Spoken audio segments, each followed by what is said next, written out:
रिजवान भाई हमारे साथ मौजूद हैं। हम अल-खिदमत फाउंडेशन और कुर्बानी के हवाले से बात कर रहे हैं। रिजवान भाई, पाकिस्तान में भी ऐसी बहुत सारे फैमिलीज़ मौजूद हैं, ऐसे बहुत सारे लोग मौजूद हैं जिनके बारे में हम शुरू में भी जिक्र कर रहे थे कि जो शायद साल में एक ही दफ़ा गोश्त खाते हो जब यहाँ कुर्बानी होती है तब। दूसरा एक थोड़ा सा टेक्निकल चीज़ है जो मैं आपसे पूछना चाहती हूँ। बहुत सारे लोगों को ये मिसकंसेप्शन है कि जी हम अगर कुर्बानी का गोश्त जो है वो ज़्यादा अरसा तक रखेंगे, जैसे कोई आपको कहे कि जी मेरा गोश्त मेरे घर में तो रेफ्रिजरेटर नहीं है तो आप अपने फ्रीज़र में रख लें, आप अपने फ्रीज़र में रख लें और हम लोग जो है हफ्ते बाद खा लेंगे, 15 दिन बाद खा लेंगे। जाहिर है जिनको कभी कभी मिलता है वो यही सोचते हैं कि इसी का मज़ा जो है हम उठा लें, जो भी हमें लोगों ने दिया। लोग कहते हैं जी आपका बकरा, मैंने खुद ये बयान सुने हैं लोगों के, मौलवी हजरात के, वो कहते हैं जी आपका बकरा बगैर टांग के जो है जन्नत में फिर रहा है क्योंकि टांग तो उसकी आपके फ्रीज़र में पड़ी है। तो लोगों के अंदर ये मिसकंसेप्शन आ गई है कि हमारे जो कुर्बानी है उसका गोश्त फटाफट या तो खाएं या बांटें और हम अल्लाह ताला के आगे सुरखरू हो। जिस तरह आपने कहा कि हम टिन्स की फॉर्म में वो गोश्त रख लेते हैं, वो उनकी यूजेज में आता है, उनको कुक्ड मीट मिलता है जिनको पूरे साल न्यूट्रिशन ही उन बेचारों की पूरी नहीं हो रही गज़ा में।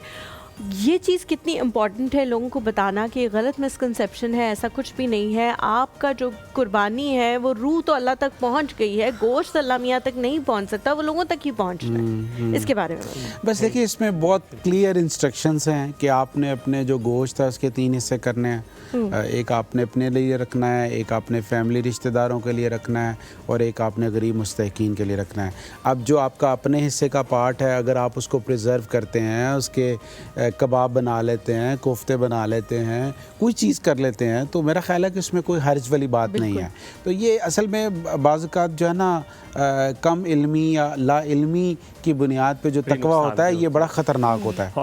ठीक है ना जी, तो ये इससे बचना चाहिए और ज़ाहिर बात है जो मुस्तनद उलमा हैं उनसे ही रुजू करना चाहिए। ठीक है। अब बड़ा एक अहम सवाल है इस कुर्बानी के लिहाज से, वो है खाल के हवाले से। लोगों की बड़ी दो राहें हैं, खाल का क्या करना है, जो सर होता है उसका क्या करना है, किसको देना है।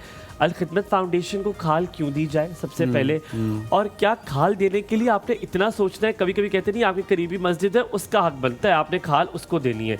सो खाल की और सर के बारे में आपकी क्या राय है, कैसे इसको डिस्ट्रीब्यूट करना है और इसको देने का कितना डिफरेंट सवाब है? देखिए, बाज़ औक़ात ना आपकी एक छोटी सी चीज़ जो है ना एक बहुत बड़े इंस्टीट्यूशन का बायस बन जाती है। अल-खिदमत फाउंडेशन जो स्टार्ट में काम कर रही थी, इसका जो आगाज़ है वो चरमाए कुर्बानी मुहिम से ही है। हम चरमाए कुर्बानी जमा करते थे, अब भी करते हैं पूरे पाकिस्तान में, और उसके जो पैसे होते हैं उसके नतीजे में हमारे वेलफेयर के प्रोजेक्ट्स का आगाज़ हुआ। और आज अल्हम्दुलिल्लाह आपके शो में बताते हुए ये खुशी हो रही है कि गज़ा में हम 10 अरब से ज़्यादा काम कर चुके हैं। 15 अरब रुपए का इरादा है, 25 अरब रुपए इस पिछले साल के अंदर हमने ख़र्च किए अल-खिदमत फाउंडेशन के। तो ये इतना बड़ा काम जो इंस्टीट्यूशनलाइज हुआ है ना, उसकी जो बेस है वो इससे है, चरमाए कुर्बानी से।